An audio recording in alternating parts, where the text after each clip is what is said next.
welcome everyone. Appreciate you tuning in for our second NAGDA Connect conversation.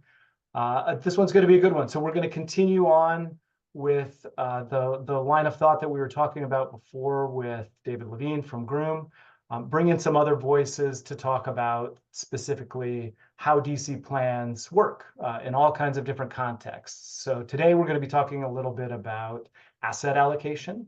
And we have a great guest with us to talk about it. It's Justin Harvey, the head of analysis for multi-asset solutions at Rowe Price. Welcome, Justin. Oh, thank you very much, Matt. Thank you for having me. Yeah, absolutely. Good to see you again. So Justin and I actually spoke on a panel a long time ago, several years ago now, for the National Council on Teacher Retirement. And I thought Justin had some really interesting insights on how the public sector works in DB and DC plans. So we're going to get into some of that stuff today. It should be fun. So I'll start with maybe a step back on the first question to think about what we're talking about today. So, we'll get into asset allocation, but as we're thinking about asset allocation, how do we even get there? In the public sector, we talk all the time about how it's different, how DC plans have to be thought of differently. When we're talking about investments, where can that process start? Like how can plan sponsors start to think about it? Right. Well, I mean, so the reason that asset allocation matters so much in DC plans and in public plans is because asset allocation is really the number one determinant of what outcomes look like in retirement for DC plans.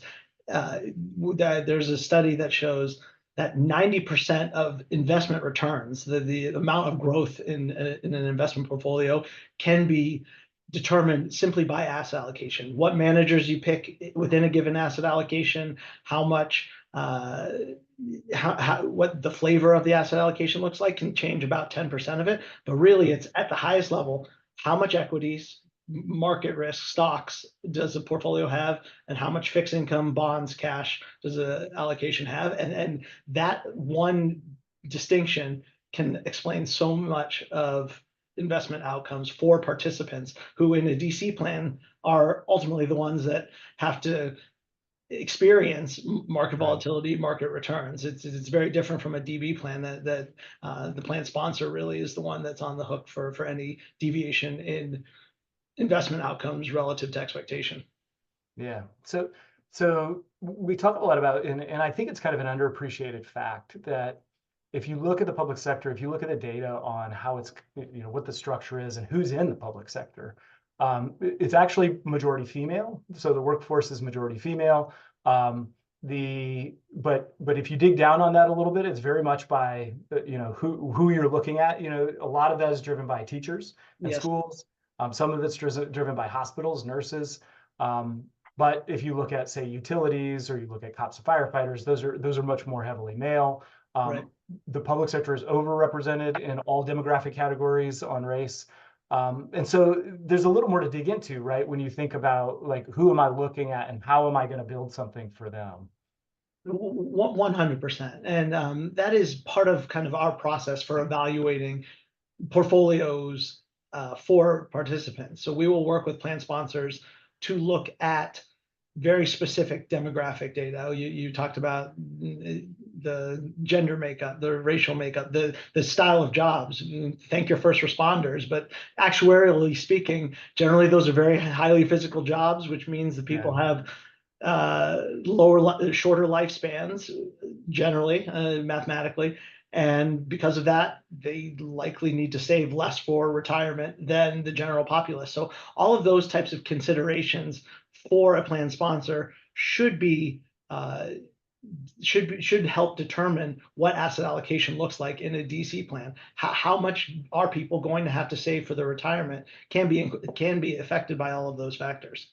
Yeah, that's a really good point about lifespan. I mean, kind of the interesting other side of that is often those folks retire earlier, right? And so the time that they're in retirement might actually be longer, even if the lifespans are shorter. And so a lot of different variables. I mean, it's a lot to wrap your head around when you're trying to think about what is best for this group. And really, at the end of the day, you're trying to figure out what's best in general for their retirement, right? And so we're going to talk a lot in this series about risk and how to think about risk and different types of risk. So there's kind of the standard definition of risk, like how much does an investment move, what's the Yeah. market volatility look like? But there's also that aspect of risk that's just like, are you going to have enough money, right? And how do you all think about risk Yeah, when you're well, thinking so about this you're right. asset These are allocation? outcome oriented portfolios, right? So what a market drawdown of a certain percent or a total return of a certain percent is very hard for individual participants to quantify.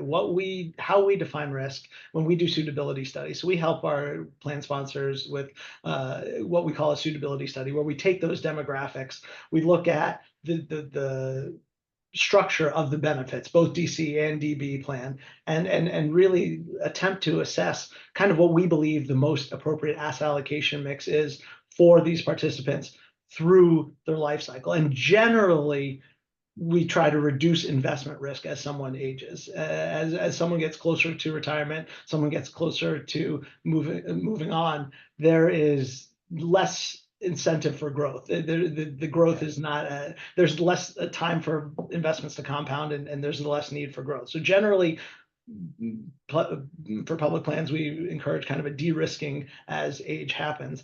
And what we do to evaluate that is look at metrics beyond the standard deviation of returns or the market volatility of returns. We look at consumption and wealth risk and reward characteristics. So how much consumption is a given allocation expected to deliver for a participant relative to their pre-retirement salaries, that usually someone's going from some X budgeted amount per month to in working years to something less than that. What level of income are we expecting different asset allocations to be able to sustain? The risk there is running out of money. It's not market volatility. Is a participant going to be expected to meet basic needs? So there's kind of luxury discretionary spending, and then there's the necessary spending, the food, the water, the housing. The real risk for these participants is not being able to meet those basic needs. And then on the reward side, it's wealth. Are you able to leave a legacy?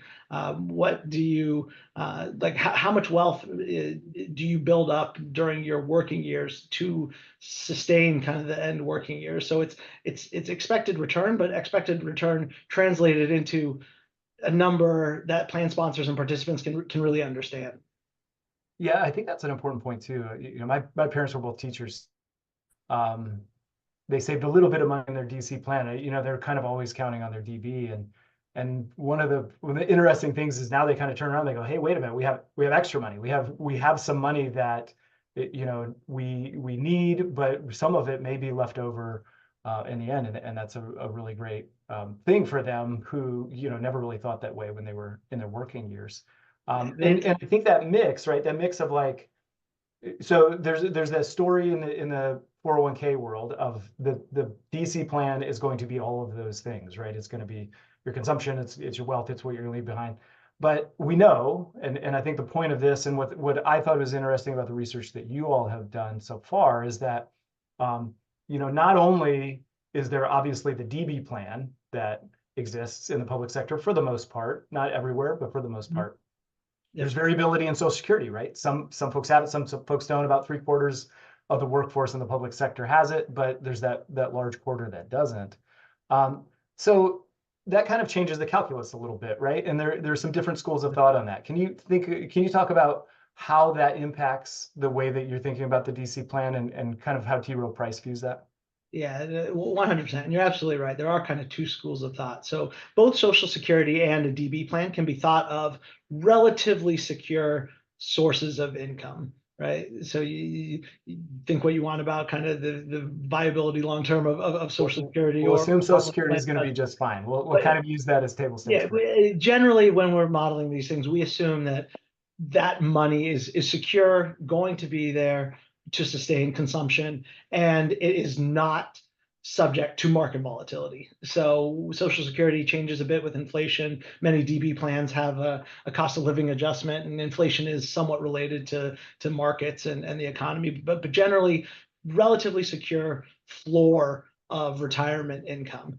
And so when a individual has that set of secure retirement income, one school of thought is, well, that secure income acts and behaves very bond-like. It is a consistent coupon payment that someone can depend on for a very long period of time. So with the DC plan, that participant should be mostly in equities, higher risk, because you already have the bonds elsewhere. It's a little different format, but to kind of retain a balanced, diversified portfolio, bonds over in Social Security and DB land, equities in DC plan.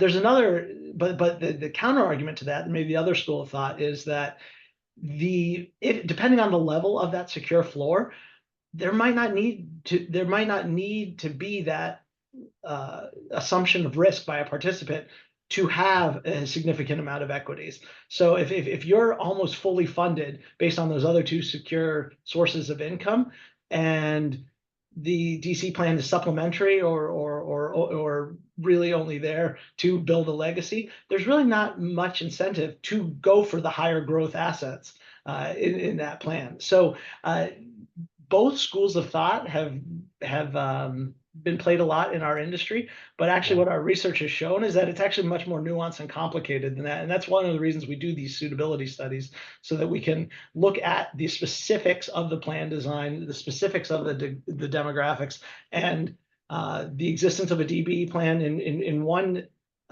sponsor may encourage higher equity allocation in the DC plan, and in the existence of that same plan in another, depending on demographics or risk preferences of the sponsor, may suggest a lower equity allocation. Yeah, that's interesting. And we are certainly on this program and all throughout our content, we'll have folks who are, not only kind of in those camps, but I think it's a spectrum, right? And people kind of view, have different varying views along the way. And so I think it's really interesting to parse those out. And I think the research that you've done is insightful in that, it may not only depend on the structure of the DB, but also on this, like you mentioned, on the plan sponsor preference. They may say, hey, we view the plan in this way. And so it really goes back to, what is the goal that you're trying to achieve as a plan? What does your board think? What does your staff think? How do you think about it? What do your members think? Well, how are you communicating about it, right? Right. If you're communicating that this is one of the primary vehicles to sustain retirement, then you think about it very differently than if it's supplementary, and supplementary income that isn't needed to sustain basic needs. There's an ability to take a little more risk with that.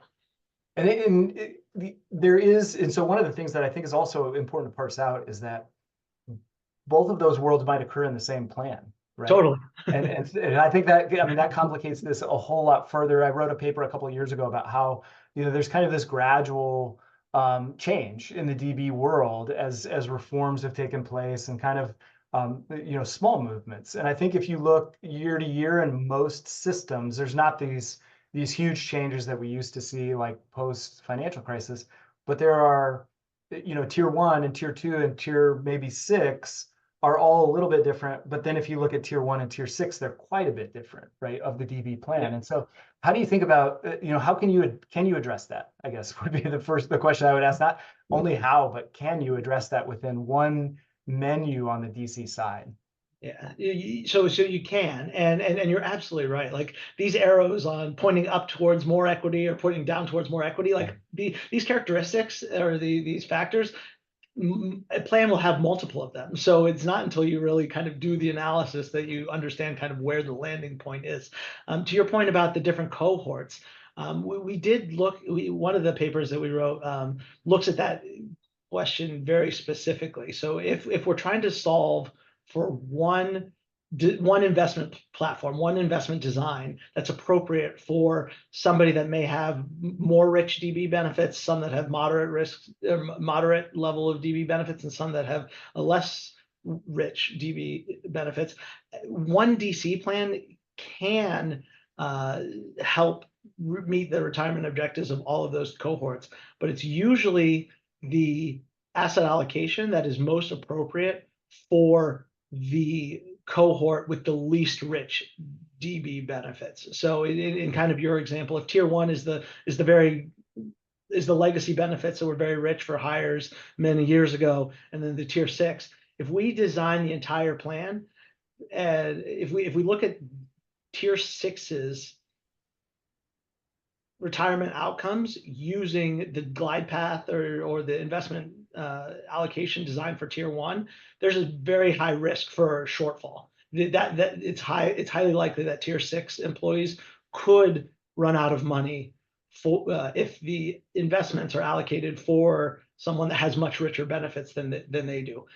When we switch that and look at what happens to tier one if we invest their DC plan based on the allocation for the tier six group, there is an unnecessarily assumption of risk, but the retirement outcomes in itself, because we believe in equity risk premium and markets have shown over a long period of time that generally the equity risk premium is positive.